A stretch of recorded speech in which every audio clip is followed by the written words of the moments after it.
Comme à l'accoutumée, le chef de l'État, général Mamad Idriss Déby Itno, a inscrit dans l'agenda de son séjour à Bangor une rencontre d'échange avec les forces vives du Mayo-Kébi-Est. Il s'agit de les écouter, leur parler à cœur ouvert du processus de la refondation du Tchad en cours et d'annoncer des projets de développement socio-économique qu'il a mûris pour la province afin de lui permettre de développer tout son potentiel agro-silvopastoral et humain. Le gouverneur de la province, Abdelkerim Seyd Bosch, à qui les forces vives de la province ont confié la mission de porter leurs préoccupations et aspirations au président de la République, général Mamad Idriss Déby Itno, a d'abord vanté les mérites du chef de l'État, son pragmatisme politique et son sens des responsabilités, avant de mettre en avant les potentialités agro-pastorales de la province, les besoins en infrastructures et services de base et le renforcement de la sécurité pour permettre à sa province de jouer sa partition dans la refondation du Tchad. Le chef de l'État, qui a attentivement suivi et pris note des doléances du Mayo-Kébi-Est, a exprimé sa volonté de soutenir le développement socio-économique de la province en exploitant pleinement son potentiel agricole et d'élevage. La fertilité des terres de la région offre des opportunités exceptionnelles pour augmenter la production alimentaire et stimuler l'économie locale. Le président de la République a souligné l'importance de fournir aux agriculteurs et éleveurs locaux les ressources et les infrastructures nécessaires pour améliorer leurs pratiques et accroître leur productivité.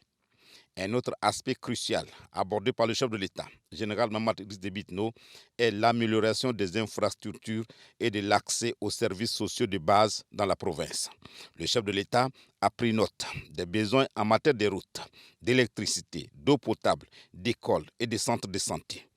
Il a promis d'allouer des fonds pour la réalisation de ces projets et a insisté sur l'importance de leur mise en œuvre rapide afin de stimuler le développement économique et d'améliorer les conditions de vie des populations.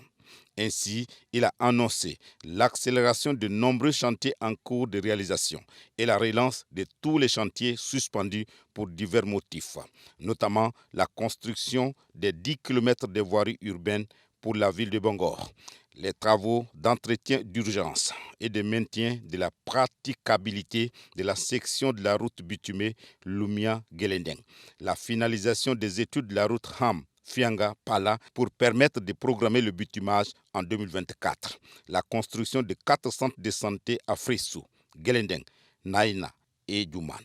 La construction des écoles primaires dans toute la province. La ville de Bangor verra notamment la construction d'une école communale, d'un collège d'enseignement général et d'un lycée,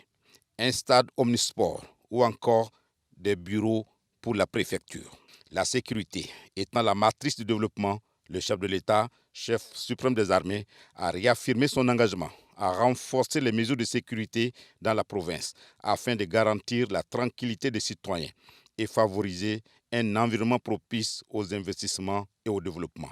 Il a salué les efforts des forces de sécurité locales et a promis un soutien accru en termes de formation, d'équipement et de coordination pour lutter contre les défis sécuritaires auxquels la province est confrontée. De manière globale, cette rencontre entre le chef de l'État et les forces vives du Mayo-Kébi-Est a été marquée par des échanges constructifs et une volonté commune de faire progresser la province sur les plans socio-économiques et sécuritaires. Les promesses faites lors de cette rencontre ont suscité de grands espoirs quant à l'avenir de la province. Les engagements pris par le chef de l'État, général Mamad Idriss Déby Itno, en matière de développement socio-économique, de renforcement de la sécurité et d'amélioration des infrastructures sont porteurs d'une vision prometteuse pour la province. Ils marquent un tournant décisif dans la volonté de construction d'un avenir prospère pour le Mayo-Kébi-Est.